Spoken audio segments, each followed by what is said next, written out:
그리고 유대인 부모들은 이제 아이들이 집으로 돌아오면 묻는 게 저희랑 다르다면서 네. 선생님 말씀 잘 들었니? 이렇게 묻는데 유대인 부모들은 다르다면서요. 그렇습니다. 선생님에게 어떤 질문을 했니?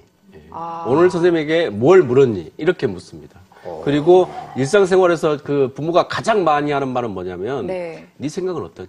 네 생각은 어떠니? 네 생각은 어떠니? 그렇기 때문에 자꾸 자기 생각을 그야말로 머리로 생각해서 논리적으로 표현할 수 있는 기회를 지속적으로 주기 때문에 자기 표현력이 강한 네. 그리고 또 굉장히 유대인들은 낭독 문화를 중요하게 생각한다고 들었어요. 예, 이제 그 유대인이 13살이 되면은 성인식을 해요. 네. 근데 이제 유대인들은 옛날부터 우리가 책의 민족이라고 그래요. People of the Book이라고 불러요.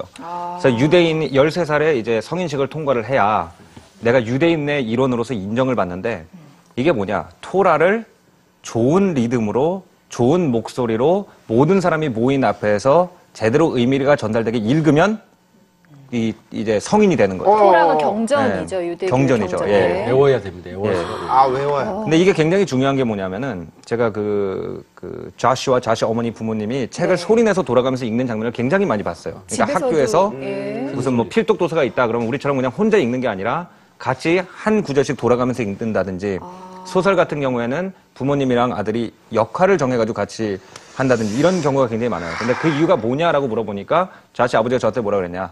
프랑스 철학자 파스칼이 이런 말을 했대요. 책은 너무 빨리 읽어도 이해가 안 되고 너무 느리게 읽어도 이해가 안 된다는 거예요. 그렇기 때문에 책을 어떤 속도로 어떤 목소리로 어떻게 숨을 끊어가면서 읽을지 모르는 사람이 읽어봤자 책에서 내용을 뽑을 수가 없고 그러니까 재미가 없어진다는 거죠. 하지만 부모는 이미 책을 읽을 줄 알기 때문에 같이 소리를 내서 읽다 보면은 부모가 터득한 호흡법이나 예를 들어서 리듬감 같은 걸 갖다가 애들이 익히게 되고 그렇게 해서 애들이 독서에 재미를 붙이기 시작하면은 책을 손에서 내려놓질 않아요. 그러니까 그런 이제 생활 습관으로 아예 그냥 몸에 배게끔 또 하시네요. 그 기본 생활 습관을 굉장히 중요하게 생각한다면서요. 예, 우리가 이제 대체로 서구식 교육하면은 서구식 교육은 굉장히 자유분방하다라는 선입견이 있어요. 네. 근데 유대인 교육 같은 경우에는 굉장히 엄격해요. 근데 엄격하다는 게 이제 우리가 스파르타식 교육이라고 흔히 그러잖아요. 근데 엄격하다는 거의 의미가 우리는 부모님들이 스파르타식이면 엄격하다 그래요. 근데 유대인들은 부모님들은 굉장히 쿨한데 애들이 스파르타식이에요. 근데 이걸 어떻게 만들어내냐? 자, 제가 그 유태인 친구 2명이랑 같이 이게 친구 집에 놀러 가서 이제 밤새도록 놀았어요. 이렇게 허락받고. 그럼 이제 뭐 고등학생 3명이 모이니까 뭐 잡담하고 그러다 보면 새벽 3시까지 가잖아요. 네. 늦잠을 잤죠. 근데 부모님이 우리 같으면 막 야, 일어나 학교 갈 시간이야. 거기다가 집에서 학교가 4km 떨어져 있는데 스쿨버스가 8시에 딱 한 번 지나가요.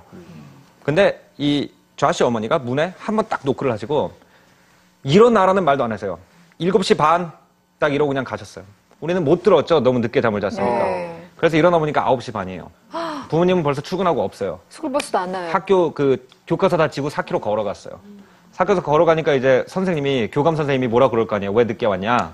그래가지고 부모님한테 전화를 하니까 부모님이 딱 뭐라 그러냐면 나는 분명히 애들을 깨웠는데 애들이 말을 안 일어나가지고 늦게 간 거니까 제대로 혼내가지고 보내라. 이렇게 부모님이 말씀을 하시는 거예요. 식사도 그래요.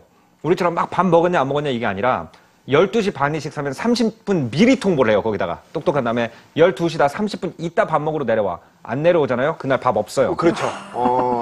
그러니까 이렇게 하니까 부모님은 굉장히 유해 보이는데 막 소리치고 혼내는 적은 없는데 애들이 자기 통제력이 굉장히 강해져요. 그래서 나중에 어떤 차이가 생기냐면은 직장 생활을 할 때 보면은 이 아시아계 학생들이 직장 이제 뉴욕에 있는 직장을 들어가면은 그 상사가 시킬 때까지 기다렸다 일을 하는데 유대인들은 자기가 프로젝트를 만들어요. 그러니까 상사한테 가지고 가요. 이런 일을 우리 회사가 추진했으면 좋겠는데 어떻습니까? 이런 능력이 생기는 거예요. 그러니까 상사는 이쁘니까 계속 승진시켜주고. 그러니까 사회에 가서 그러니까 대학까지는 아시아 사람들이 성적이 유대인보다 좋은데 사회에 나가면 이제 그때부터 유대인이랑 경쟁을 하면 우리가 낙오되기 시작해요.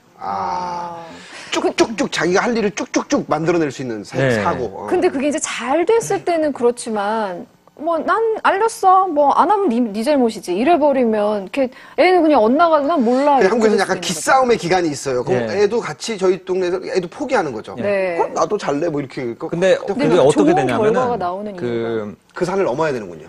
그 2가지가 있는 것 같아요. 그러니까 첫 번째는 애가 공부하는 게 자기 일이라고 생각하면 그렇게 안 해요. 그렇죠. 근데 우리는 부모가 계속 어렸을 때부터 따라다녔기 때문에 공부가 부모 일이라고 생각을 하고 있어요. 부모 일을 대신해준다. 치명적이네요. 그러니까 그런 인식을 애초에 안 길러줬다는 것이 있고 두 번째는 얘네들은 탈무드라든지 토라라든지 이런 자기네 경전을 통해서 자기 인생에 대한 지혜가 이미 아까 교수님이 말씀하신 샤밧 테이블에서 네. 전파가 이미 되고 있어요, 소프트웨어가. 그런 내용을 이미 가지고 있는 애가 죄책감이 이미 학교에 늦었다는 거에 대한 죄책감이라든지 점수를 잘 맞으면 스스로 아 내가 문제가 있구나라고 느끼는 능력이 이미 밥상머리에서 만들어진 애들을 자발적으로 놨을 때 유대인의 교육이 완성이 되는 거죠. 네, 지금 막 가슴 쿵쾅쿵쾅 뛰면서 도대체 난 뭐 하고 있었나 하시는 어머님들도 계실 것 같아요.